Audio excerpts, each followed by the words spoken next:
좋아요와 구독하기는 사랑입니다. 네, 안녕하십니까. 2021년 2월 27일 한 발 앞서 소식을 전하는 고품격 부동산 토크쇼 부동산 별별소에 오신 여러분을 환영합니다. 혼자 잘 지내셨습니다. 날씨가 좀 따뜻한데 요새. 그러니까 날 많이 풀렸네요. 그러니까 말이죠. 네. 그래도 날씨는 안 좋더라고요. 요새 제주도 가는데 날씨가 좋은 날이 없어요. 네. 서울이 좋으면 제주가 안 좋고, 제주가 좋으면 서울이 안 좋고. 네. 그래서 날씨가 변화가 좀 많은 것 같은데, 어쨌든 야외 활동도 하기 괜찮고, 날씨 따뜻해서, 네, 뭐 마음의 문은 좀 이렇게 너그러워지는 것 같다라는 생각도 좀 드는데. 겨울이 가긴 간 것 같아요. 그죠? 네. 이제 3월 시작이니까, 뭐 봄이지 뭐. 그러니까. 봄이다. 부동산 시장 안에서 3월은 어떤 의미죠? 부동산 시장 안에서 3월은 전세 더럽게 안 빠질 때. 이게 되게 애매하잖아. 학기 시작하면서 네. 겨울에 이제 학기 시작하기 전에 이사할 수요들 다 빠지고 나서 살짝 굼뜨고 애매한 시기. 2월부터 3월 한 3월 말 가야 조금 돌기 시작했던 것 같은데 살짝 조금 고민이 생기기도 하고 그리고 또 이제 슬슬 2월 달까지는 좀 찬바람 불었다고 하면 3월 달부터 슬슬 투자 수요들 좀 움직이기 시작하고 알아보러 다니는 사람들 생기기도 하는 시절이 그랬던 것 같아요. 그렇구나. 자, 오늘 말씀해 주셨던 내용이 별별수다 안에서도 다양한 주제를 가지고 다루게 될 예정이니까 끝까지 시청해 주시면 감사하겠습니다. 자, 첫 번째 소식부터 찾아보도록 할게요. 광명시흥에 7만 가구 신도시를 공급하겠다. 서울까지 20분 철도망도 구축할 계획이다. 라는 발표가 있었습니다. 굉장히 많은 분들의 관심을 받았던 기사였는데요. 대도시권 주택 공급 확대를 위한 신규 공공택지 추진 계획이 발표가 있었습니다. 이사대책 후속 조치인데요. 국토부 장관께서 전국에 83만 가구 공급 계획을 발표하면서 이 중에 24만 3천 가구를 신규 공공택지에서 공급하겠다고 밝힌 바가 있습니다. 이에 따라서 나머지 15만 가구의 입지는 지자체 협의 등을 통해서 4월께 공개하기로 또 했는데요. 무슨 얘기냐? 광명시흥이 6번째 3기 신도시로 조성된다는 내용입니다. 총 7만 가구 3기 신도시 중 최대 규모라고 얘기하는데요. 광명시흥이란 지역은요. 이명박 정부 시절 보금자리 주택지구로 지정됐다가 주택시장 침체와 주민 반발로 지구 지정이 해제되었던 지역이라서 의미가 더 있었던 것 같습니다. 자, 왜 이렇게 지정됐냐? 수도권은 서울 인근 서남부권의 주택 공급 및 기존 신도시 입지 등을 고려해서 광명시흥 지구를 6번째 3기 신도시로 선정했는데요. 지방 지역도 주택시장 상황을 고려해서 5대 광역시권을 중심으로 중규모 택지 선정을 추진했다라고 하고요. 광명시흥의 경우 기존 3기 신도시 5곳과 비교하면 역대 최대 규모입니다. 보시는 것처럼 내용들이 나와 있고요. 면적도 여의도 면적의 4.3배로 3기 신도시 중에 최대 규모로 조성된다고 합니다. 교통대책도 마련이 됐는데요. 서울까지 20분이면 이동할 수 있도록 철도 중심의 대중교통을 구축한다고 해요. 그래서 127호선과 현재 개설 개발 중인 신안선선, GTX B노선, 이런 부분들의 예비 타당성 검토 중인 제2경인선 등을 연결하는 철도 교통망을 구축한다고 해요. 여의도로 20분, 서울역 25분, 강남까지 45분이면 갈 수 있다라는 발표가 있었는데, 한편에서는 서울까지 직통은 없고 모두 환승 노선이라서 소요 시간이 더 걸릴 거다라는 전망을 하고 있는 상황입니다. 투기 방지를 위해서 세 지구 모두 토지 거래 허가 구역으로 지정이 됐는데요. 자, 3기 신도시 추가 지정의 의미, 그 다음에 광명시흥 지역에 대한 추가 택지 지정에 대해서 선생님 어떻게 보셨습니까? 그러니까 우리 별별수다 할 때 지난주, 지난주 얘기했었죠. 그렇죠. 거론한다, 어디 될 거냐. 이제 그거 발표한 거잖아요. 그래서 보면 서울 수도권에서는 광명, 그다음 광주 산정지구, 부산 대저지구 이렇게 해서 했는데 지방 쪽은 제가 잘 모르겠고. 그렇지. 광명시흥은 그때도 얘기했던 것 같은데 유력한 곳. 그러니까 지난 계속 얘기가 나왔다가 안 된 곳들이 아마도 이제 어느 정도 마무리가 됐으니까 발표하려고 하는 것 같다. 얘기했잖아요. 지금 광명시흥이 그래서 계속 유력하다 안 됐는데 요번에 결국은 나온 거고. 그러니까 그렇죠. 그때 그런 표현 썼던 것 같아요. 방구 자꾸 나오면 뭐 나온다고? 그렇게 지금 나온 거 아닌가? 앞으로도 또 계속 지정한다 그랬으니까 기존에 얘기 있다가 유력하다 어쩌다 하다가 뭐 아니다 말 바꿨던 곳들. 그렇죠. 사실 창릉 같은 경우도 아니다 했지만 결국 나왔던 거고, 뭐 그러면 지금 얘기 나올 곳들이 뭐 간북이라든가 하남 간북이라든가 뭐 아니라고 했으나 뭐 지금 열심히 한 쪽에서 또 물밑에서 그렇죠. 준비하고 있을지 모르는 거죠. 또는 뭐 김포 쪽은 어떨지 모르겠어요. 김포라든가. 결국은 이제 이 광역철도가 맞물리는 지역으로 해서 도로가 갈 수 있는 지역으로 해서 지정하려고 하는 게 또 나오지 않을까 싶고요. 그러죠. 아무튼 광명은 규모가 꽤 있어서 지금 요거 나오고 나서 말들이 많은 것 같아요. 그러니까 아니 저도 깜짝 놀랐어요. 뭐 카톡방을 시작으로 해서 어마어마하게 많은 분들이 이 내용을 공유를 하시더라고요. 네. 그래서 이렇게 많은 내용을 공유를 할 만큼의 내용인가? 라는 생각을 했었거든요. 그래서 여쭤본 거였어요. 그러니까 사실 막 이거 관련해서 광명의 뉴타운 물량도 앞으로 나올 것들도 많고 이게 옆에다가 이런 대규모 공급을 때려버리면 기존의 광명 뉴타운 재개발 구역들이나 인근의 뭐 철산 재건축들이나 이런 쪽은 뭐 악재 아니냐. 실제로 이제 그런 식으로 반응한 경우들도 많은데 저는 어제 안 그래도 뭐 부동산 관련해서 무슨 유튜브 출연 미팅이 있어가지고 잠깐 갔는데 이제 그쪽 회의하는 중간에 그런 거 누가 물어보시더라고요. 나는 악재 아닌 것 같은데. 네, 별로 악재 아닌 것 같은데. 만약에 이것 때문에 가격 출렁이면 실수요자들은 원래 이 광명 뉴타운이나 이런 지역들 항상 그렇잖아요. 대규모 재개발지들은 매물이 넘치잖아. 그렇죠. 악재로 받아들이고 마음 급해서 털려는 물건 나오면 실수요자들 같은 경우는 가격 좀 조정되면 그런 데 난 들어가도 괜찮을 것 같다 이런 식으로 얘기했거든요. 이유는 그냥 이렇게 생각하면 되지. 위례 신도시가 들어와요. 네. 그럼 그 옆에 헬리오시티는 가격이 안 좋을까 좋을까? 일단은 헬리오시티는 송파구잖아요. 핵심 지역. 위례도 송파야. 그거는 세계구가 모인 거고. 근데 위례 송파도 결국 뭐냐면 밑에 받쳐지는 동생이 하나 들어오는 거지. 굳이 뭐 저는 그렇게 쪼크가 될 필요가 없다. 주변에 나오면 그 인근에 결국은 이 동생이 하나 생기는 거고 동생의 가격이 형님을 받쳐주는 어떤 그런 역할을 할 거라고 생각해서 굳이 그러니까 더 비교 우위에 있는 상품성이 좋은 물건이라고 하면 굳이 쫄 필요 없다 생각하거든요. 그런 측면에서 볼 때 저는 광명 뉴타운이거든 아니면 광명의 재건축 정비사업 갖고 계신 분들이 그렇게 뭐 쫄 필요 없다라고 생각했는데 막상 이제 출렁이면 뭐 한번 좀 봐도 되지 않겠냐 이런 식으로 제 의견을 말했는데 모르죠 뭐. 근데 경험적으로 보면 그랬던 것 같아요. 굳이 주변에 이런 게 생기는 게 우리 별별 수다에도 그렇게 얘기를 지난주에 했었지만 굳이 주변에 이렇게 생기는 게 그쪽으로 인프라들 많이 들어오고 좋아지는 거고 더 규모가 커지는 거고 하는 거기 때문에 특히 이번 3기 신도시들은 교통 인프라, 광역교통 대책을 포함해서 다 계획하고 있기 때문에 그거 타고 빨리 서울 갈 수 있고 뭐 이득이 생기면 생기지 굳이 손해볼 일은 없을 것 같아요. 약간 끼면서 애매한 단지들도 있을 것 같은데 전체적으로는 저는 호재 아닌가. 인구 증가에 따라서 다양한 인프라가 확충되니까 그렇죠. 지역에 호재가 있을 수 있겠다. 네. 그다음에 단기적으로 보면 악재이겠지만 중장기적으로 보면 뭐 호재이지 않겠냐 이런 말씀해 주셨는데 일단 이거 발표되고 나서 광명 쪽 그 뉴타운의 분위기는 굉장히 달아오르는 모습을 보여주고 있어요 지금. 실제 올라요? 뭐 떨어지지 않고? 아니에요. 뭐야? 달아오르고 있어서 과거에 이제 재개발 관심으로 투자들을 많이 하셨잖아요. 근데 지금은 그 역세권 주변으로 해서 그다음에 상권이 형성되어 있는 지역들 이런 지역들로 해서 관심들이 올라가고 근데 좀 거리 있는데 광명 뉴타운 역세권 지역이랑 이 지금 이 광명 시흥 3기 신도시 후보지랑은 좀 떨어져 있거든요. 떨어져 있는데도 교통망이 지나가면서 뭔가 뭐 혜택을 받지 않을까 뭐 이런 식의 기대였지 않았을까요? 아무튼 심리가 그렇게 꺾지는 못했다 그런 얘기인 거네요. 그렇죠. 네.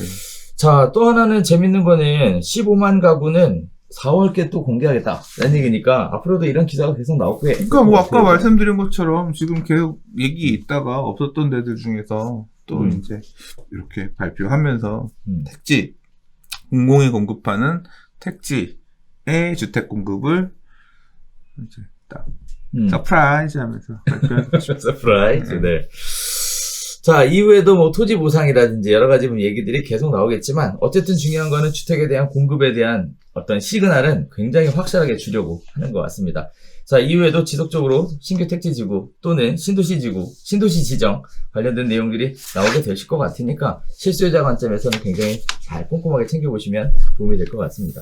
그러니까 청약통장 들고 있는 분들 중에서 3기 신도시의 이제 분양 물량. 근데 이게 사실 이게 아파트 받을 분들 입장에서는 결국은 계속 안 돼도 그럼 그 다음 저거 받아봐야지 기다려야겠다. 어쨌거나 이제 그런 측면은 좋은데 계속 한편으로 찜찜한 건 물량들 중에 상당수를 뭐 임대, 그죠? 그러니까 네. 뭐 토지는 빼고 건물만 분양한다든가 아니면 판매 조건 붙여서 오래 거주해야만 다 차익을 누릴 수 있게끔 제한을 둬서 분양한다든가 이제 이런 옵션이 붙어서 나오는 분양 물량들이 많을 거라 조금 그렇죠. 좀 찜찜하긴 한 것 같아요. 맞아요. 청약제도도 지금 계속 개편을 하고 있는 상황이라서 처음에는 좋았다가 나중에 또 안 좋아질 수도 있는 부분이라. 그러니까 막상 온전히 토지와 소유권이 다 넘어오는 그리고 전매도 가능한 뭐 민영주택이라든가 아니면 이제 공공 물량 중에서도 뭐 전매 제한 기간이 상대적으로 짧은 이런 유형의 공급부는 네. 굉장히 또 치열할 것 같아요. 그렇죠. 네. 네. 자, 두 번째 이야기 볼게요. 신고가가 취소됐는데 포털에는 실거래가가 그대로 남아있어서 실수요자들의 피해가 우려된다는 얘기입니다. 지난주 들어서 이렇게 실거래가 신고에 관련된 기사들이 탑으로 뜬 게 굉장히 많이 있는데요. 몇 가지 기사를 모아서 같이 정리해드리면 이렇습니다. 서울, 세종, 부산, 울산 등 규제지역 대상으로 실거래가 띄우기에 대한 부분들이 적발이 돼서 지금 집중적으로 조사하겠다는 겁니다. 3, 4월 중에 부동산 거래 분석 기획단을 출범시키고 이런 부분들을 면밀하게 조사하겠다는 내용인데요. 자, 일단 내용은 이런 내용들이에요. 실거래가 신고 제도의 문제점이 지속적으로 드러나고 있는데 계약 취소 사례 건수가 생각보다 많다는 겁니다. 지난주 영상에서도 잠시 말씀드렸는데 조금 더 구체적으로 내용들이 나오고 있습니다. 2월 해제 신고 의무화 이후에 지난 1년간 전국 아파트 매매 건은 총 79만 8천 건이래요. 이 가운데 해제 신고된 건이 약 3만 9천 건으로 거래건 대비 4.9% 수준이라고 합니다. 생각보다 엄청나게 많은데요. 해제 신고된 이후 재신고를 한 경우를 제외하고 순수하게 해제만 된 건은 약 2만 2천 건이라고 해요. 자, 전체 해제건 대비 56.6%에 달한다고 하는데 결국은 매도를 포기하거나 또는 허위 신고가 된 케이스가 아니겠나라고 생각이 듭니다. 또 재신고 이력이 없는 순수 해제건 중에서 계약 시점 기준 신고가를 기록한 거래건은 약 3,700건이니까 신고한 신고 건수는 순수 해제건 대비 16.9%라고 해요. 그러면 생각보다 이것도 굉장히 많은 수치인데요.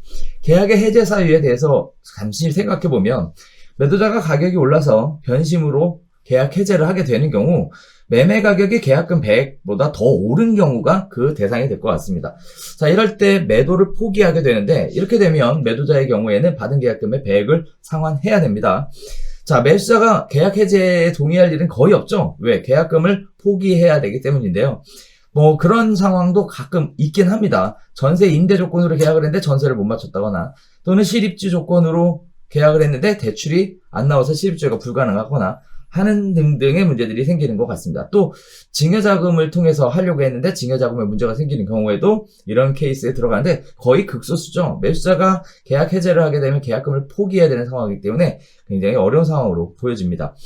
자, 또 아주 재미있는 얘기가 있습니다. 특정인이, 여기서 말하는 특정인이란 매도인, 매수인, 중개사 등 거래 당사자로서 다수 거래건에 참여하는 등 특정인 다수 거래건은 전국 기준으로 952건이라고 얘기합니다. 그리고 특정인이 매도인, 매수인, 중개사 중 하나로서 최대 5회 36건까지 해제 거래에 참여한 사례도 있다고 하니까 이거 분명히 의심이 될 만한 사례인 것 같기는 합니다. 자, 관련된 부분에 대해서는 조사를 하겠다고 하는데요. 조사는요, 계약서 존재, 계약금 지급 및 반환, 배액 배상에 대한 부분이 진행됐는지 등의 확인을 통해서 허위로 실거래가 신고가 이루어졌는지 여부를 중점적으로 검토한다고 합니다.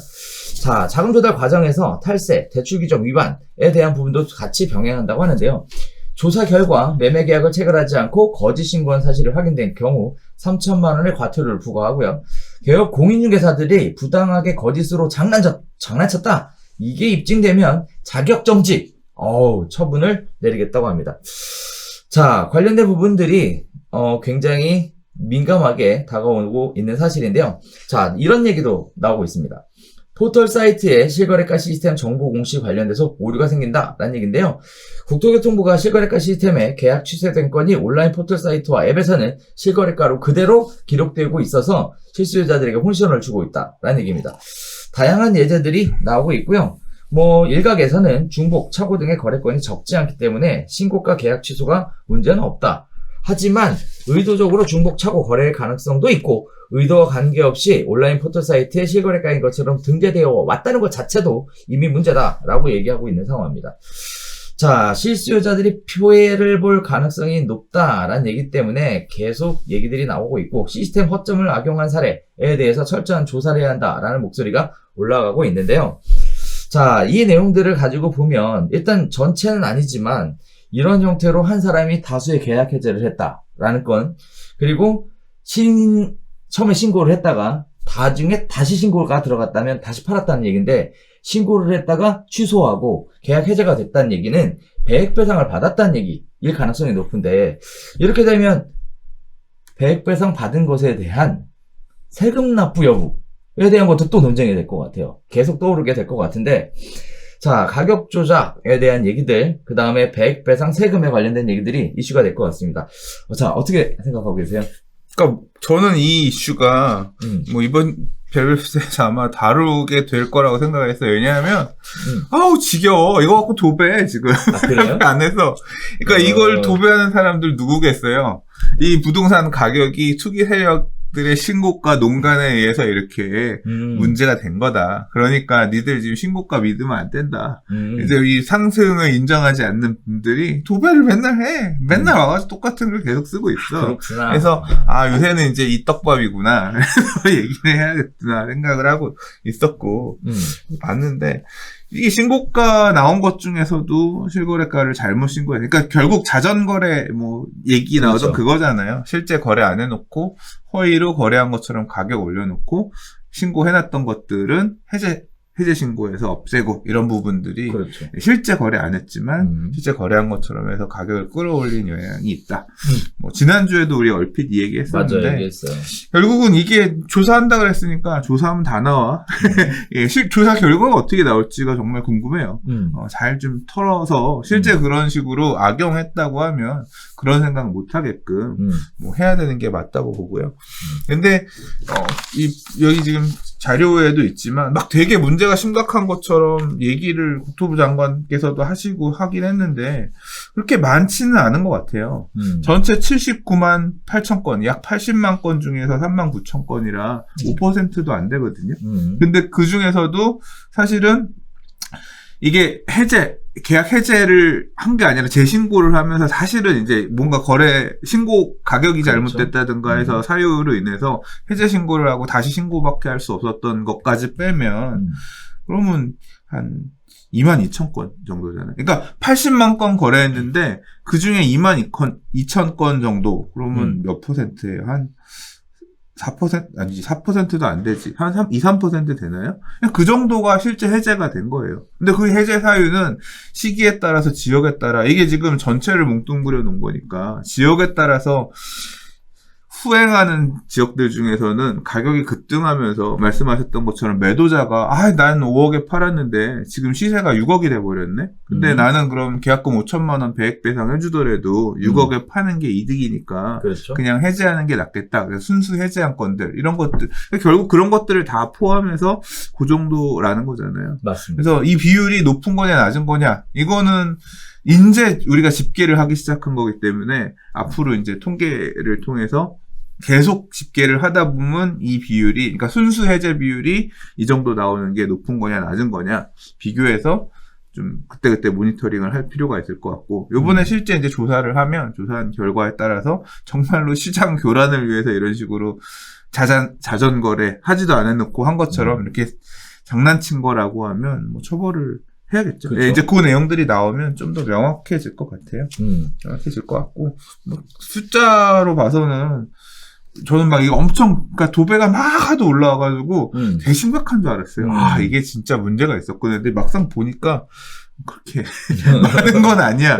이게 많은 건 아니고 그리고 또 이게 그분들의 주장도 사실 설득력이 없지.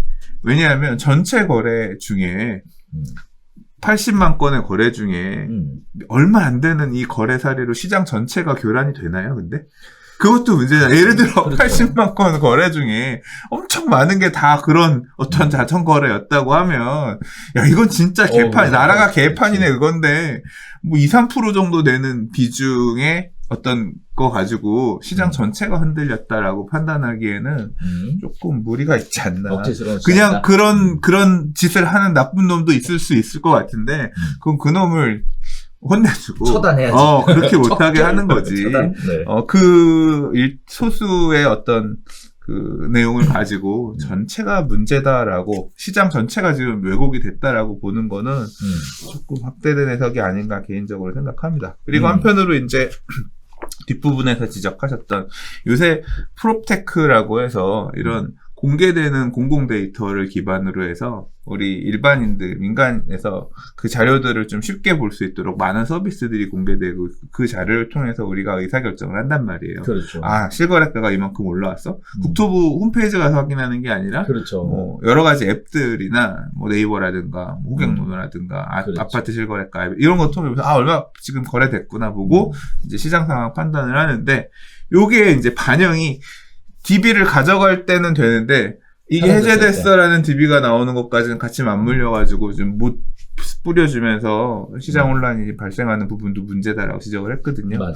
이 부분도 뭐 조정할 수 있게끔 데이터 공공 데이터 클렌징이라고 표현을 하더라고요.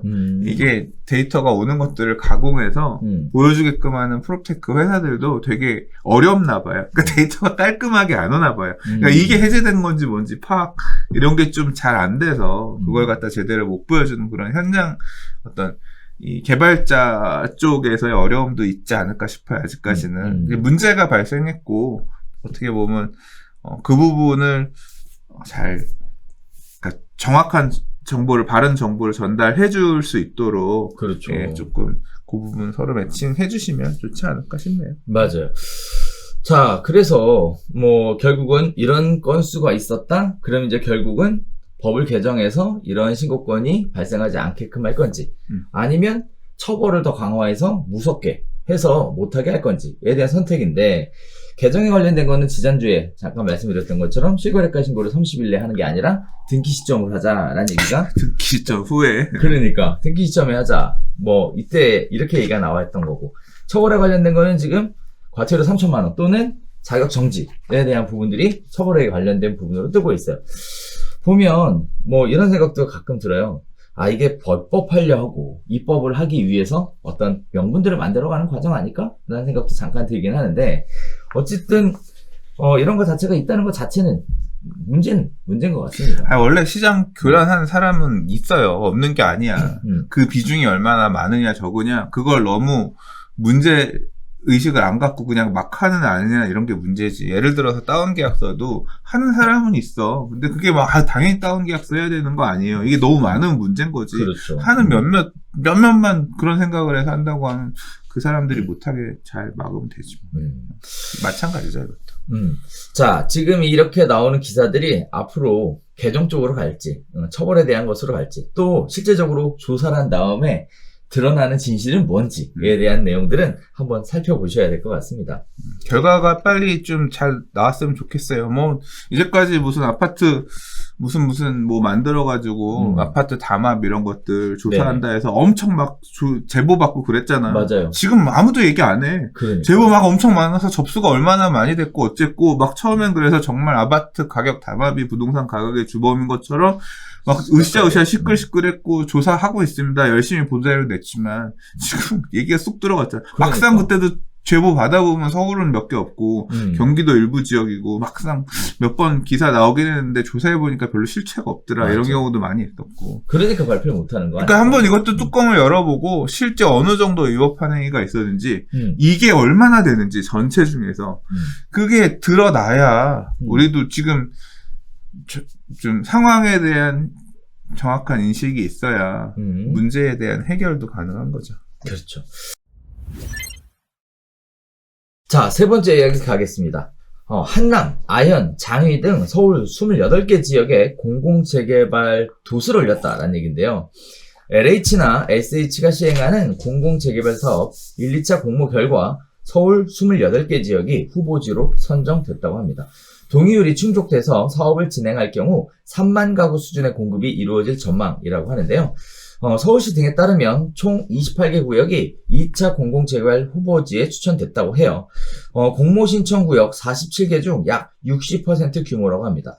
공공재개발은 지자체가 서울시에 추천해서 다음 달 말 서울시 국토교통부 합동 공공재개발 시범사업 후보지 선정위원회, 길다. 거쳐 최종 선정 결정을 한다고 하는데요. 용산, 마포, 성동, 강동, 성북구, 영등포구 같은 곳들이 지금 후보지로 올라왔습니다. 사업계획의 적정성 등을 추가로 검토해서 성사 가능성이 굉장히 높다라고 정부는 이미 이야기를 하고 있는데 후보지로 선정돼도 주민의 3분의 2는 동의를 해야 사업을 진행할 수 있다는 점, 이 부분도 강조를 빼놓지 않았습니다. 자, 정부 관계자는 또 이런 얘기도 했어요. 2030 서울 도시 및 주거환경 정비 기본계획에서 재개발 구역 지정 요건을 완화할 수 있다라는 내용을 공식적으로 밝히면서 지난주 지구단위계획구역 노후도 산정 기준 개선 용역을 발주했고요. 그리고 20년 이상 건물 최소 절반 이상의 넓은 규제는 재검토하겠다는 내용을 지금 꺼내 들었습니다. 자, 말 많던 공공재개발 구역 후보지 지정, 네, 어떻게 보셨는지, 또 후보지 지정이 후보지니까 재개발 구역으로 지정이 될 수도 있고 또 안 될 수도 있다는 얘기인 거고요. 또 속도면 내에서도 고려해 볼 부분이 있는 것 같아요. 자, 이런 부분들에 대해서 어떻게 보셨어요? 그러니까 우리 지금 1차 공공재개발 사업 후보지 12곳이 올라가서 8개 지정하고 4개는 이제 못했잖아요. 그렇죠. 이번에는 지금 신청은 굉장히 많이 했는데 아직 지금 정비 구역 지정을 못 받은 곳들을 대상으로 해서 신청받았던 곳 중에서 이 재개발 사업은 그냥 주민들이 원한다고 무조건 되는 게 아니라 주거 기반 시설을 굉장히 열악한 게 조건에 맞아야 되고 그렇죠. 주택들도 굉장히 노후한 게 조건에 맞아야 되고 그래야 이제 재개발 사업을 추진할 수 있는 구역 지정 요건이 되거든요. 그 내용 기준으로 해서 현재 서울시가 재개발 정비구역을 지정할 수 있는 기준으로 따져봤더니 신청되었던 뭐 60, 70개? 47개네요. 47개 중에 대부분 이제 상당수가 그렇죠. 그 요건에 맞지 않아서 일단 니들은 요번에는 안 되겠다 걸른 거고요. 이제 그 선을 통과한 28곳 정도만 받았대요. 이제 요 내용을 놓고서 이제 앞으로 후보지를 정할 겁니다. 이 중에서 몇 곳이 될지는 조금 또 이제 봐야 아는 거고요. 왜냐하면 일부 주민들이 신청한 거니까. 또 내부적으로 실제 갈 수 있을지 안 갈 수 있을지도 나중에 따져봐야 돼요. 동의도 나올지 안 나올지 따져봐야 되는 거고. 이제 그건 추후의 문제지만 이 중에 아무튼 이 위원회를 서울시 국토교통 합동 공공재개발 시범사업 후보지 선정위원회. 아무튼 위원회. 위원회가 이제 어떤 여러 가지 기준들을 놓고서 뭐 그러니까 구별로 배분의 문제도 있을 거고, 그렇죠. 여러 가지 등등 고려해가지고 아마 또 선정을 할 것 같습니다. 그래서 선정을 하게 되면 토지거래 허가구역 묶을 거고, 그 다음에 이제 뭐 기한 정해서 설명회 좀 하고, 그 다음에 주민들 동의 요건 받아 사업 시행자를 LH나 SH로 하는 이제 요 받고 다음 단계를 가겠죠. 그리고 요번에 신청했지만 떨어진 곳들도 포기하지 말아라 라고 한 이유는 뭐냐면 이 서울시가 지금 시의회에서 이 재개발 구역 지정 요건, 이건 이제 서울시 조례로 정하는 부분인데 구역 지정 요건을 완화하는 내용을 지금 뭐 용역을 하고 있대요. 그러니까 요 용역을 하고 그 내용이 이제 서울시에서 통과가 돼서 이제 고시가 되면 그 이후부터는 좀 더 완화된 기준으로 공공재개발 구역을 추가로 지정할 수 있으니까 그 이후에 다시 신청하세요. 뭐 이제 요 얘기를 한 것 같아요. 그렇죠. 예, 그래서 이제 대재개발의 시대를 갑자기 정부와 서울시가 나서서 열려고 하는 그런 것 같아요. 네. 근데 약간 좀 엉켜서 저도 명쾌하게 잘 모르겠는 부분이 이번에 신청한 이 공공재개발 후보지들이 2월 5일 이후에 물건을 사면 청산되는 그거에 해당되는 건지 아닌지 재개발 방식이 그런 방식을 앞으로 추가해서 하겠다고 했는데 명쾌하지가 않아요. 잘 모르겠어. 아, 그래요? 네, 그런 혼란이 개인적으로는 조금 있어서 조금 그러니까 거래 제한 사업 가는 건 가는 건데 이러한 거래 제한 부분들이 어떻게 맞물릴지 조금 추후에 지켜봐야 될 것 같고요. 그러니까 지금 추진하고 있는 이 공공재개발 사업 방식이 토지를 전부 다 국가에다가 수용하고 가는 그런 방식의 공공재개발인 건지 이게 조금 뚜렷해져야 될 필요가 있을 거고 만약에 그거라고 하면 또 내 입장에서는 각자 도상의 시대에 각자 입장에서 어떤 게 유리할지 아닐지 따져봐야 되니까 조금 한번 짚어봐야 될 것 같고 그 얘기 나와 있다가 그리고 제가 조금 이 공공재개발 관련해서 추가하고 싶은 말이 있어요. 어제부터 생각하고 오늘 별별 쓰다 가면 이 얘기를 해야겠다라고 마음 먹고 있었어요. 2000년대 중후반은 대재개발의 시대였어요.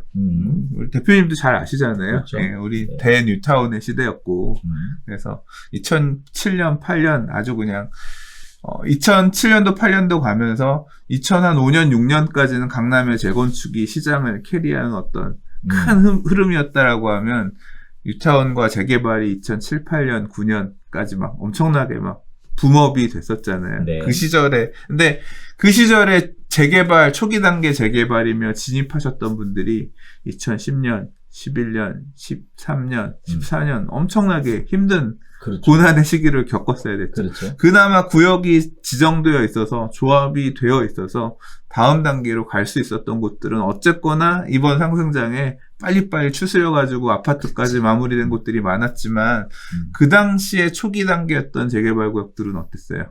많이 망가졌죠. 예, 구역 지정도 아예 못하고 조합 설립을 못한 곳들 같은 경우는 그냥 구역이 해제된 곳들도 많았고 예, 힘든 길을 겪었던 초기 단계 재개발 구역들이 시장 변화에 따라서 되게 힘든 일을 겪었던 곳이 많았거든요. 근데 그러면 왜 2010년, 11년 그 당시에는 그렇게 모두가 소유자들이 원해서 재개발을 하고자 했는데 왜 갑자기 재개발을 하고자 하는 동력이 사라졌을까? 그때 우리 돌이켜보면 보금자리 주택 영향이 되게 컸어요. 지금 공공택지들이 결국은 그 시절의 보금자리 주택이란 말이에요. 유래신도시라든가 아니면 당시에 세곡지구, 내곡지구라든가 이런 정부가 서울 인근에 그린벨트를 풀어서 공급하는 택지의 물량들이 계속 나오기 시작했고요. 그 다음에 기존에 공급되었던 서울 도시만의 물량들이 적체되어서 사실 걔네들도 좀 그러니까 너무 올라버린 가격이긴 했지만 물량들이 소진이 좀 덜 되는 부분도 이렇게 같이 맞물려 있으면서 그랬단 말이에요.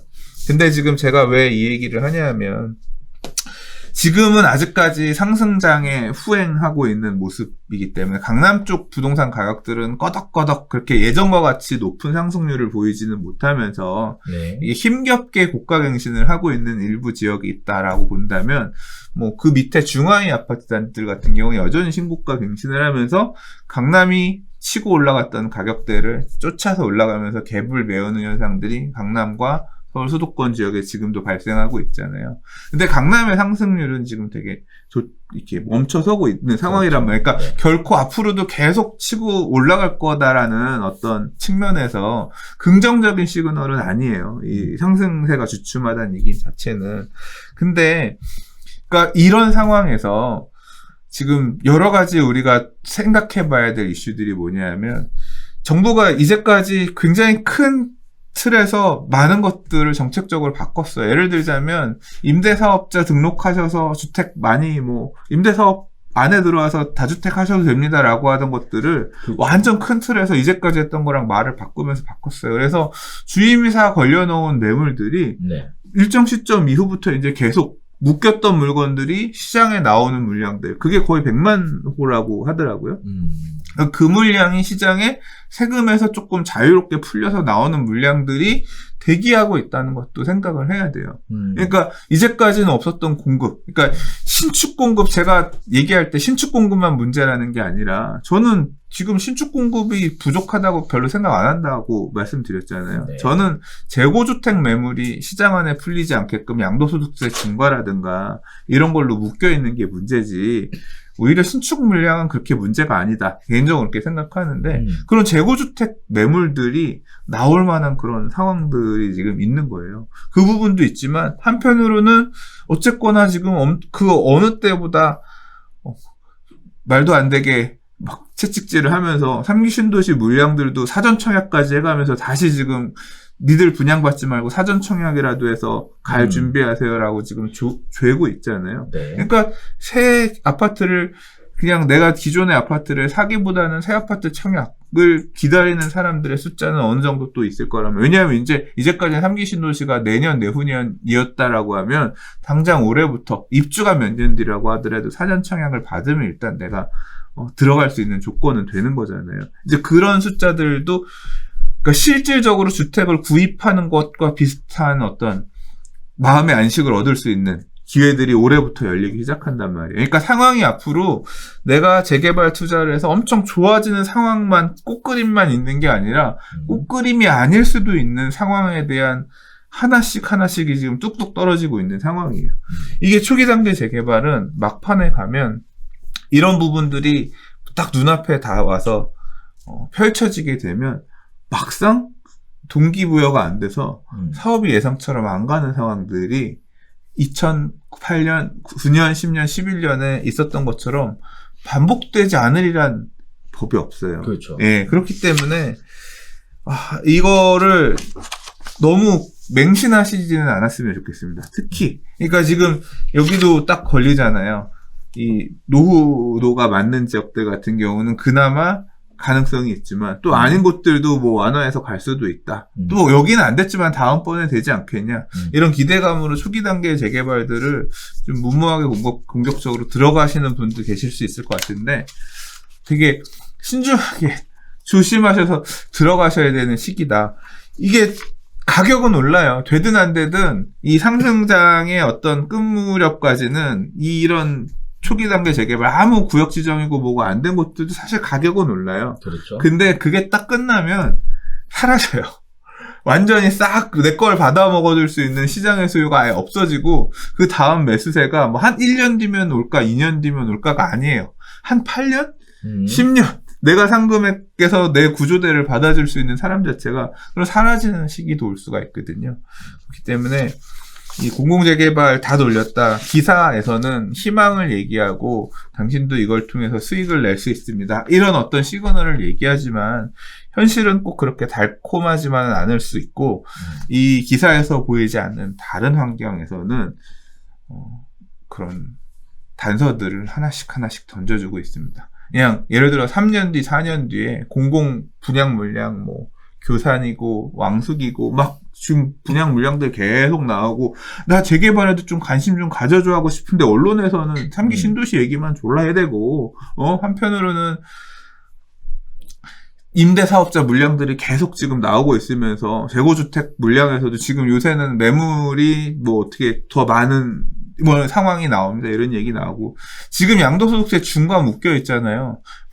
3, 4년 뒤에 갑자기 전 세계적으로 경기가 조금 불황이 와서 네. 가격이 조금 안정된다 싶으면 나라는 언제든 지금 정해져 있는 조정대상 지역이나 투기과열지구 해제도 할 수 있거든요. 그렇죠. 조정대상 지역 해제해버려. 그러면 양도소득세 중과가 풀리기 때문에 매물이 북처럼 탁 쏟아지는 거예요. 나도 팔 거야. 양도세 중과만 풀리면 나도 팔 생각이 있어. 나도 말씀드렸잖아요. 저도 팔아서 차도 좀 바꾸고 돈도 좀 쓰고 하고 싶어요. 이렇게 사이버머니처럼 묶여가지고 있는 거 바라지 않아. 그러니까 그런 물량들이 쏟아지기 시작하면 임대사업자 매물 풀려, 다주택자 중과 때문에 못 팔고 있던 매물 풀려, 신규 공급하는 물량 풀려. 제가 말씀드린 이게 2010년, 11년, 13년에 딱 그 모습이에요. 맞아요. 2008년 11월에 양도세 중과 풀자마자 물량이 쏟아져 나올 수 있을 만한 환경 됐고 2009년에 보금자리 주택 공급한다고 해서 세공내고 막 지정하면서 하니까 주변에 민간 분양 5억 5천에 했는데 그 옆에 그린벨트 풀어서 3억에 한다고 하니까 그 물량 기다린다고 하면서 사람들 스톱돼. 그 다음에 미국에서 금융위기 와가지고 그렇죠. 세상이 어떻게 될지 몰라서 지금은 현금 들고 있어야 돼. 이 수요 딱 엇가져 하면서 이 삼박자가 맞으면서 패닉이 무너졌죠. 된 거거든요. 그러니까 그런 상황이 앞으로 3, 4년 뒤에 안 오리란 법이 없기 때문에 그런 때는 아파트도 출렁하는데 이런 초기 단계 재개발 수요로의 이 움직임은 되게 안 생겨요. 안 가, 사람들이. 그렇기 때문에 자, 이게 지금은 우리가 되게 희망적인 얘기만 하지만 지금 말씀드린 그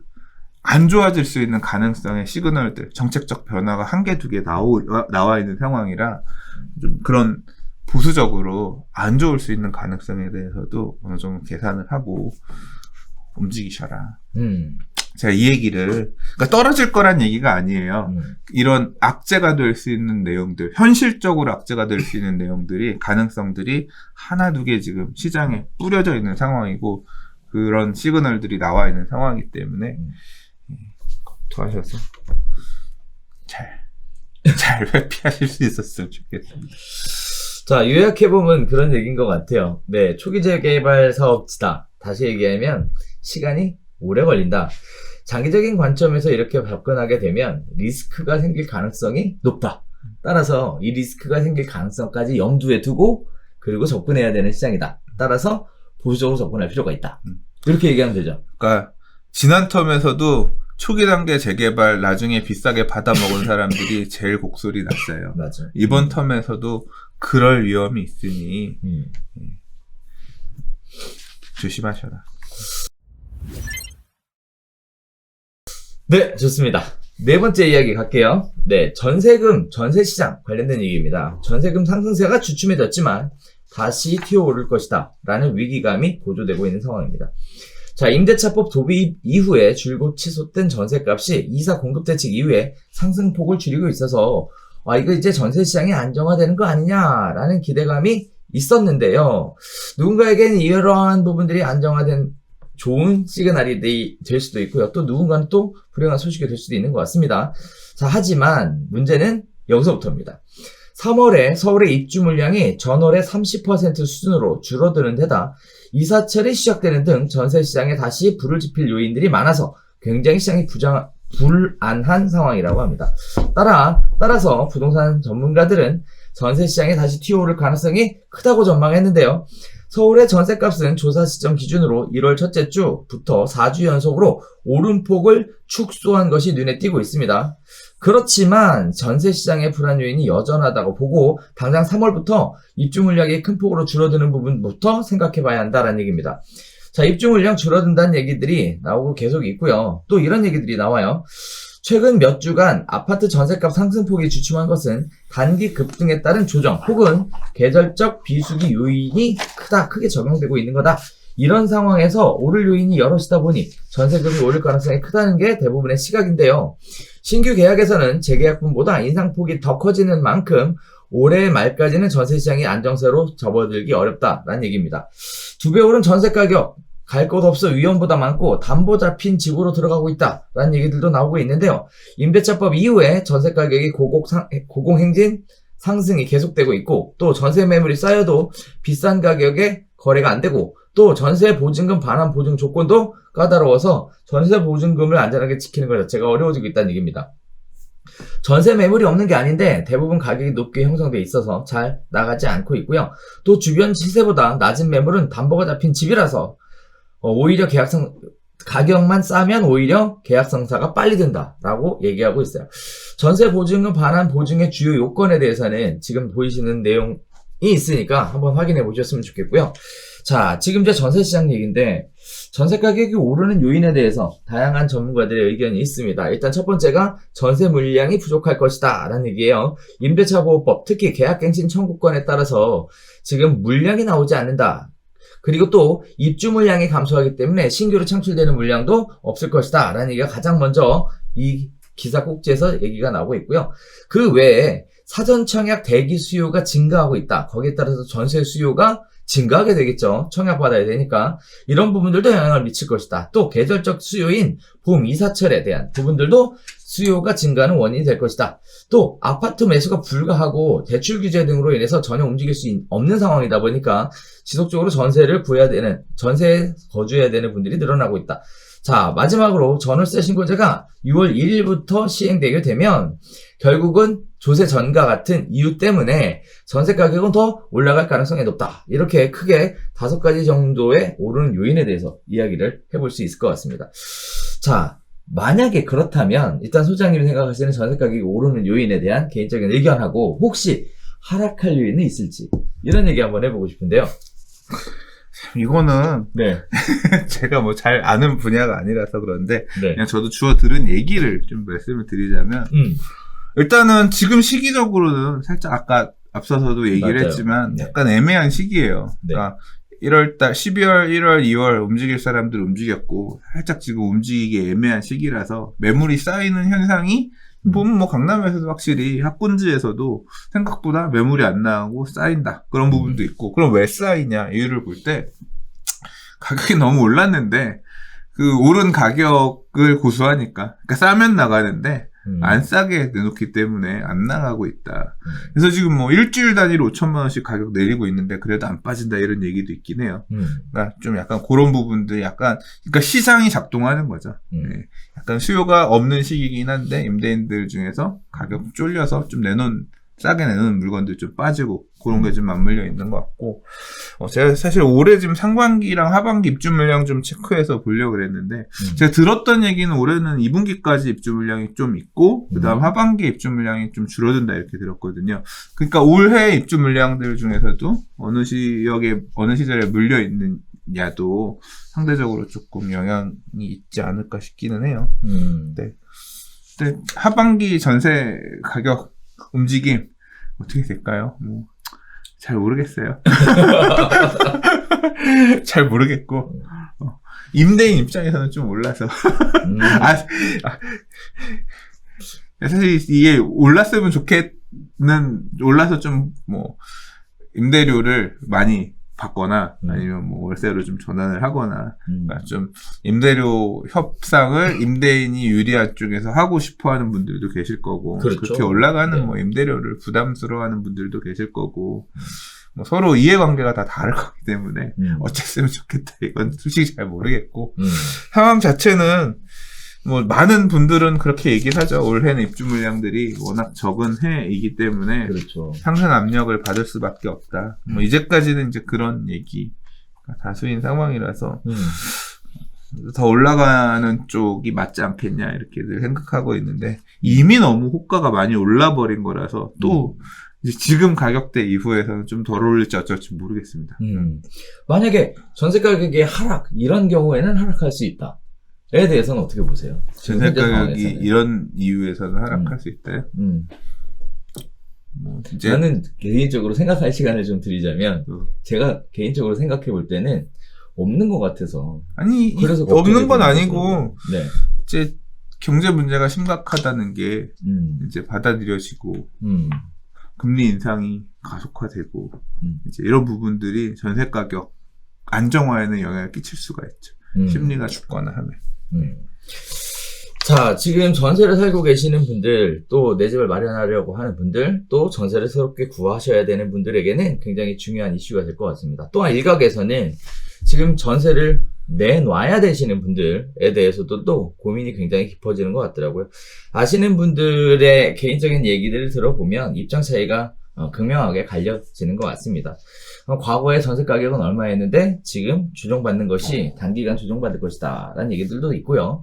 또 한편으로는 조금 더 버티면 가격이 다시 올라갈 거니까 또 조금 더 기다려보겠다 이런 얘기들 하시는 임대인들도 계시고 또 한편으로는 전세 가격이 지금 너무 많이 올라서 조정받는 것이 당연한 것이다 라는 세입자분들도 계시더라고요. 제 주변에도 이제 다양한 분들이 계시다 보니까 다양한 의견들을 제시해 주시는데 어쨌든 전세 시장에 대한 불안은 앞으로 계속 가중될 가능성이 더 높다라고는 제 개인적으로는 말씀드릴 수 있을 것 같습니다. 지금 제가 하반기랑 상반기 나눠서 봤어요. 네. 상반기에 서울 입주 물량을 봤더니 네. 19,000 정도로 나오고, 이게 지금 카운트는 뭐 기준으로 되는지 모르겠어요. 네네. 근데 하반기는 11,700으로 나와요. 그러니까 하반기 6월에서 7월에서 12월 쪽이 훨씬 물량이 좀 줄어요. 근데 이게 합치면 38,000 정도 되잖아요. 그럼 요 숫자는 뭐 이거저거 다 합친 그런 숫자인 것 같아요. 민간에서 얘기하는 아파트 입주 말고. 그렇죠. 다 합친 것 같아요. 근데 아무튼 그 비율로 따져서 볼 때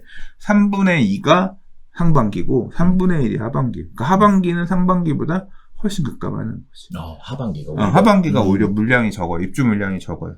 그래서 하반기가 조금 이 내용만 따져서는 하반기가 조금 힘들 것 같고, 그다음에 경기도 같은 경우도 보니까 경기도는 상반기 하반기 비슷합니다. 48,000 상반기에 46,000, 하반기에 48,000이니까 경기도는 비슷하네요. 네. 자, 그래서 각자의 처한 상황에 따른 대비를 좀 하셔야 될 것 같다라는 말씀을 좀 드리고 싶어요.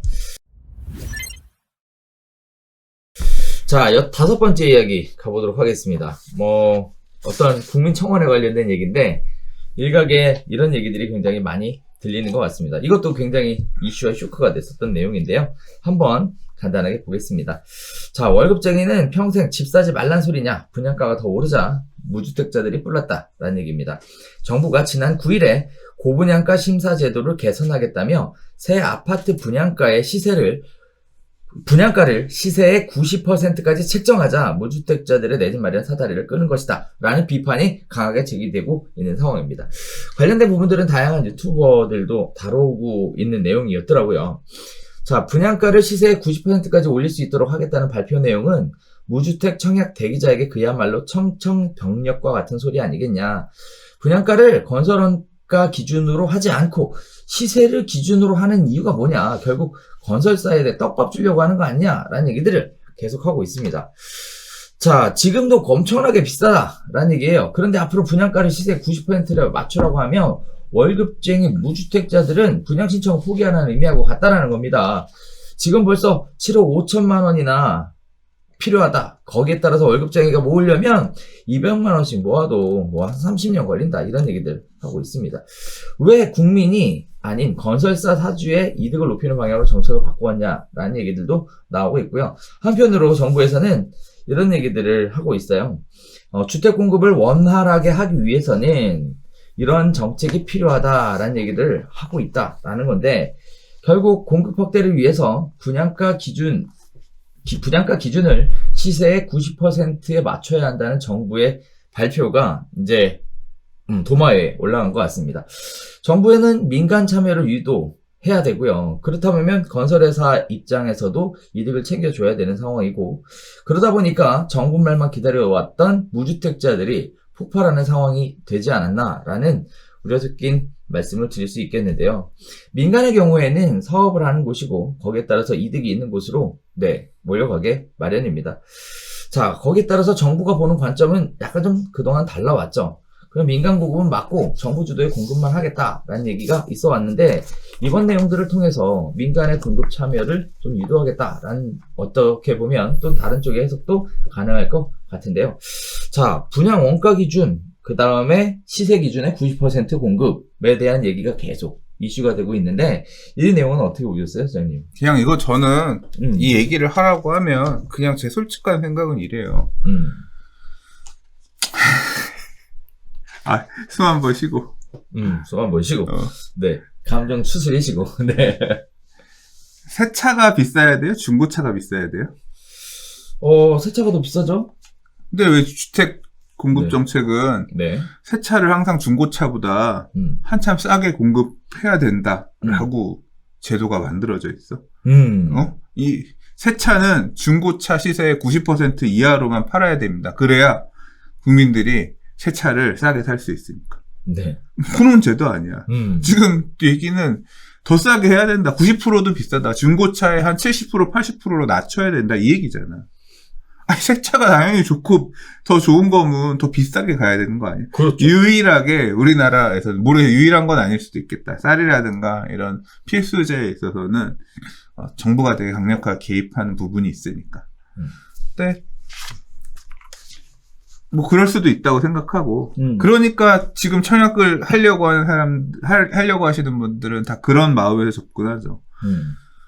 솔직하게 얘기해서 내가 돈 모아서 이거 살 수 없다 이런 관점으로 접근하는 게 아니라 난 이거 받아가지고 나도 새 집을 갖고 싶은데 새 집을 주변에 있는 시세보다 훨씬 싸게 받고 싶다. 내가 갖고 있는 돈 이거밖에 없으니까 그거 아니면 안 돼. 내가 원하는 가격으로 네가 새 집 가격을 낮추지 않으면 난 받을 수 없으니까 이건 말도 안 된다. 뭐 그런 얘기인 거잖아요.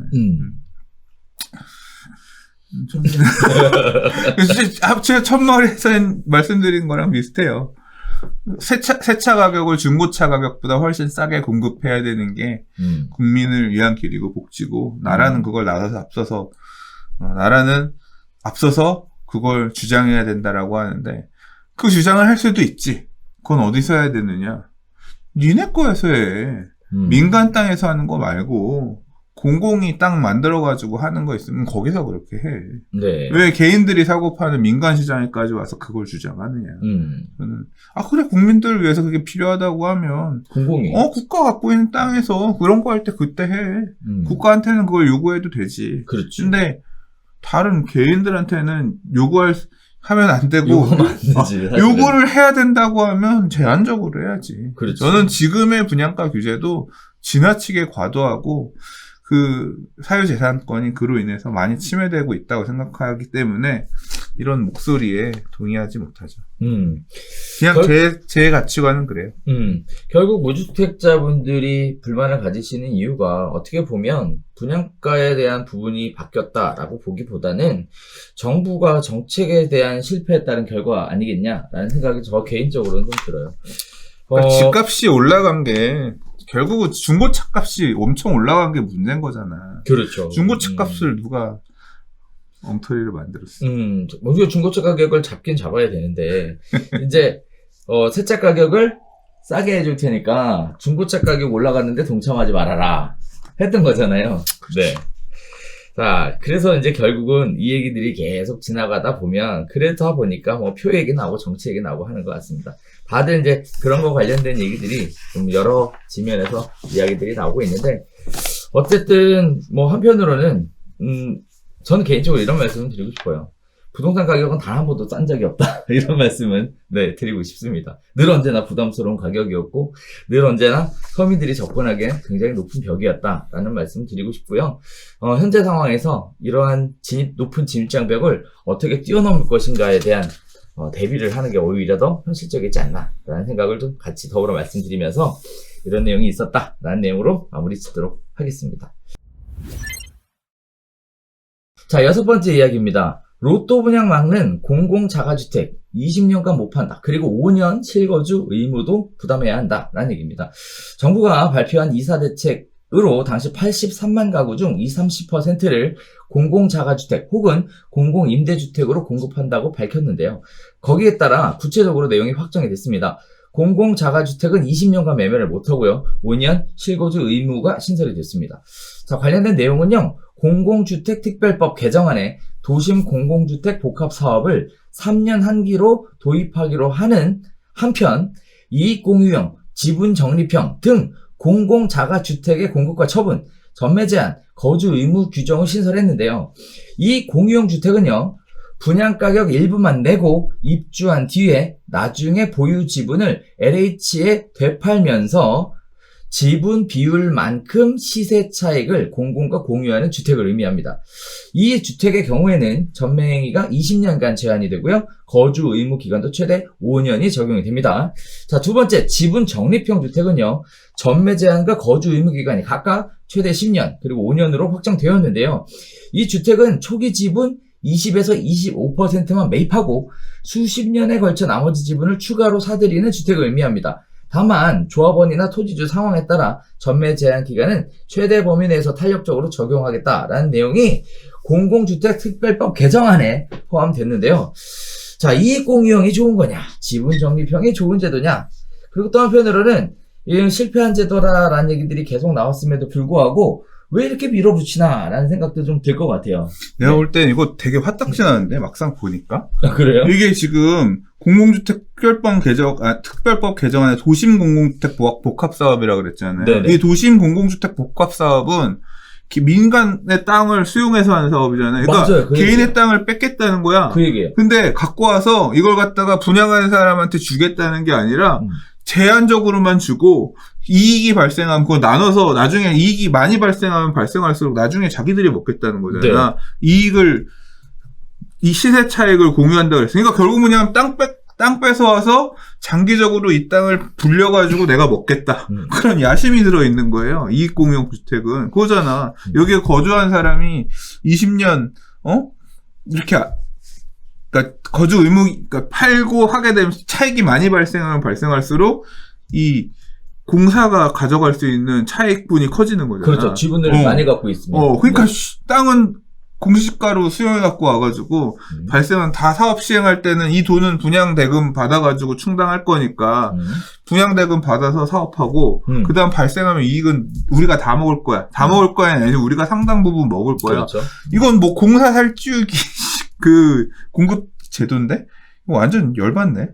지분 적립형 같은 경우는 뭐 분양대금을 나눠서 받겠다라고 하는 거니까 결국은 이것도 근데 나는 이거는 또 지분 적립형 같은 경우는 그래요. 전매 제한 기간하고 거주 의무 기간 10년 5년으로 해놨는데 여기 매여가지고 오랫동안 거주해야 되는 거잖아요. 네. 10년. 야 이거 조금 거주 의무 기간이랑 전매 제한 기간 한 7년 반 정도로 두 개 뭉쳐놓고 네. 그 이후에 그냥 일정 시점 이후에는 팔거나 옮겨가거나 할 수 있게끔 해주지 뭐 이렇게 해놨냐. 그런 생각도 드네. 근데 아무튼 뭐 둘 다 어느 쪽이든 항상 뭐 저도 했던 얘기 자꾸 반복이라서 왜 자꾸 이 재산권을 이렇게 처분권 재산을 처분할 수 있는 권리에 대해서 자꾸 이렇게 규제를 하면서 공급을 하냐. 이런 옵션이 붙는 건 개인적으로는 뭐 결국은 그 얘기죠.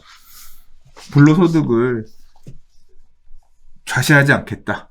부동산을 통한 불로소득을 쉽게 니들에게 주지 않겠다. 네. 공공에서 시행하는 사업에서도 그런 의미에서 자꾸 이런 요상한 공급 대책이 나오는데 그 근간에는 그렇게 좋은 선의로 포장해놨지만 그 이면에는 안 줘. 이거 우리가 손에 안 볼 거야. 우리가 먹을 거야. 그런 야심이 지금 숨어 있는 거죠. 그러니까. 자, 관련된 부분들이 이익공유형이냐, 지분적립형이냐. 사실 내용 보면 깊이 있게 생각하지 않으면 잘 모르겠습니다. 네. 공공을 살찌우겠다.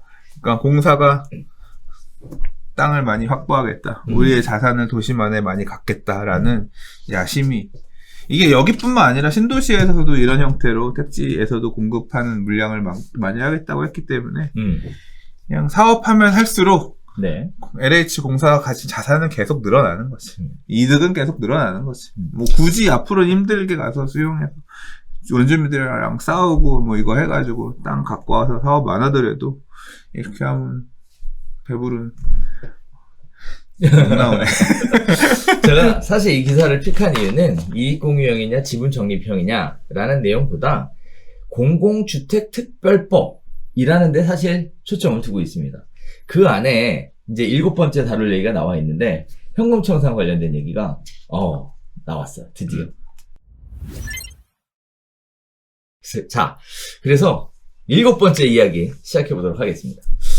부칙에 2021년 2월 5일 현금 청산 시점에 대해서 못 박는다라는 얘기가 나옵니다.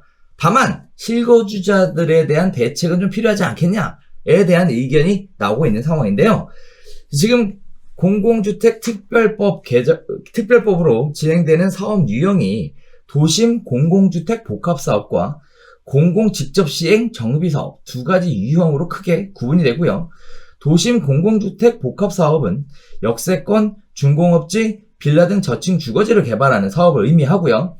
3년 한시법, 즉 2024년 6월 6월까지인 것 같아요. 지금 이 표가 잘못된 것 같은데요. 2024년 6월까지 매입하면 현금 청산 안 하겠다는 겁니다. 또 공공 직접 시행 정비 사업의 종류는 재개발과 재건축, 즉 공공재개발과 공공재건축을 의미할 텐데요. 얘는요, 현금 청산 적용 기간에 대해 규정 없이, 한시 규정 없이 무기한으로 적용하겠다는 내용이 지금 나왔어요. 재산권 침해 논란이 벌어진 시점에서 현금 청산 기준일을 공공주택 특별법에 명시했다라는 것도 참 내용이 재밌는데요. 자, 부칙 조항에 우선 입주권을 받을 수 있는 권리와 관련해서 2021년 2월 5일부터 매매계약 등을 체결해 소유한 자는 적용하지 않는다라고 못을 박았기 때문에, 즉 2021년 2월 5일부터 매수한 사람은 우선 입주권을 받을 자격을 박탈하겠다는 얘기입니다. 자, 정확한 시점은 2021년 2월 5일부터고요. 예외적으로 상속, 이혼 등으로 인한 권리 변동을 제외하고는 다 안 된다는 얘기입니다. 그래서 다 현금 청산하겠답니다. 실수요자들을 피해보는 건 어떻게 할 거냐라고 얘기가 있었는데요. 관련된 부분에 대해서는 지금 내부적으로 이런 얘기가 나오고 있다고 해요. 실수요자의 재정착을 위해서 현금 청산 대상자를 대상으로는 공공임대주택을 입주 우선권을 주는 방식으로 생각하고 있답니다. 자, 국토부 장관이 관련된 내용에 대해서 이렇게 얘기했습니다. 자, 신규 개발 예정지에 과도하게 부동산 자산이 유입해 가격이 상승하기 때문에 불가피한 조치다. 또 여전히 똑같은 내용을 반복하고 있는데요. 일부의 선의의 피해가 있을 수 있지만 전체적으로 봤을 때는 가격 안정 효과를 기대해서 만든 제도이기 때문에 법률적으로는 전혀 문제가 없다라는 내용을 재차 반복하고 있는 상황입니다. 자, 다음 달 안에 후속 법안이 통과하기로 되어 있고요. 공포 3개월에 시행되기 때문에 계획대로라면 6월쯤에는 시행될 예정이라고 합니다. 자, 어마무시한 얘기가 지금 부칙이라는 줄에 한 줄 명시가 됐습니다. 네.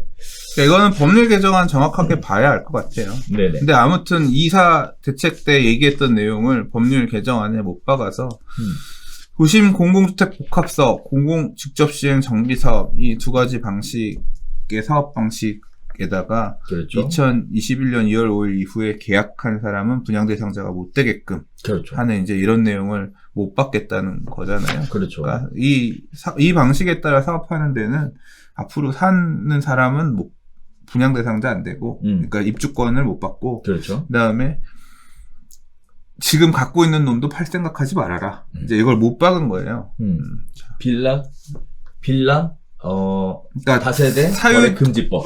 거래 제한법이죠. 네, 거래 금지법이지. 완전. 책상 위에서 펜대 굴려서 이런 거지 같은 거 만들어가지고 얼마나 사람들이 갈등 속으로 들어갈지 앞으로 그냥 지켜보시면 됩니다.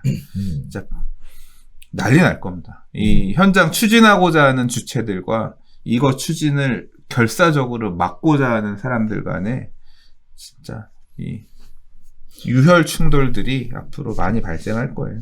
그냥 뒤에서 보면서 이 말도 안 되는 이런 규제를 만들어서 공급 시그널을 주겠다고 한 이 공무원들 나중에 벌 받을 거예요. 벌 받을 겁니다. 이런 걸 가지고 사람들 혼란하게 한 것들. 자, 책임감 느끼세요. 그러니까요. 네. 자, 지금 얘기 나왔던 초기의 내용들이 수정된 거 없이 그냥 바로 법 개정 그리고 부칙의 명시 쪽으로 지금 현재 강력하게 추진하고 있는 상황이라서 다음 달 안에 법안이 통과가 되면 이제 시행이 되는 거죠. 이미 날짜는 못 박았기 때문에 지금 시장에 큰 혼란이 예상되고 있는 상황입니다. 국토부 장관 입장에서 가격 안정이라는 가장 큰 카드를 꺼내서 이런 부분들은 할 수 있다. 이렇게 계속 밀어붙이는데 법률적으로 전혀 문제가 있는지 없는지 진짜 따져봐야 될 문제긴 하겠지만 결과가 나오기 전까지는 소장님이 얘기하셨던 대로 큰 혼란이 불가피하다라는 점 이해하셨으면 좋겠고요. 또 한편으로 우리 오늘 별표서에 나왔던 것처럼 공공재개발 지역의 시범사업지, 대상지 그리고 앞으로 또 신청할 지역들 이렇게 생각해보면 이 영향의 범위가 작은 게 아니고요. 엄청나게 크게 영향을 미칠 수 있다는 점을 좀 생각해 보시면 좋을 것 같아요. 이거를 진짜 말 그대로 추진력이 좋다고 해야 될지 아니면 무대포 공포 정치를 하는 건지 이런 부분들이 참 헷갈리고 있는데 아무튼 계속 내용을 봐야 될 것 같습니다. 네. 뭐 안타까운 소식 마지막에 전해드려서 감정 조절하려고 힘드실 텐데. 그래도 요새 남의 재산 우습게 생각하는 거 나중에 벌 받을 거야. 진짜. 그러니까 요새 그래도 소장님의 그 사이다 발언이 속 시원하다 라는 얘기들을 참 많이들 하고 계세요, 시청자분들께서. 저는 요거 많이 먹습니다. 반대편 얘기하느라고. 네, 제 개인 의사와 깝깝합니다. 상관없이. 자, 오늘 준비한 소식은 여기서 인사드리도록 하겠습니다. 뭐 기분 좋은 소식 가지고 시청자분들과 웃고 떠들면서 재밌는 이야기를 하고 싶은 마음이 저희에게도 있지만, 아시는 것처럼 신문 기사, 뉴스, 토픽이라는 것 자체가 이슈, 논쟁, 그리고 또 좀 불편한 것들이 더 이슈가 되기 때문에, 강조되기 때문에 아무래도 재미있고 웃을 수 있는 방송을 진행하는 게 가면 갈수록 어려워지지 않나 라는 생각도 들면서, 한편으로는 본인의 생각과 다른 의견도 있으실 거라고 생각을 합니다. 이런 부분들도 각자 개인의 의견, 입장 차에 따라 달라질 수 있다는 점도 너그럽게 이해해 주시면, 네, 불편함이 좀 사그라들지 않을까라는 생각도 드니까요. 자, 저희가 준비한 소식은 오늘은 여기서 인사드리도록 하겠고요. 다음 주에 새로운 소식으로 다시 찾아뵙도록 하겠습니다. 감사합니다.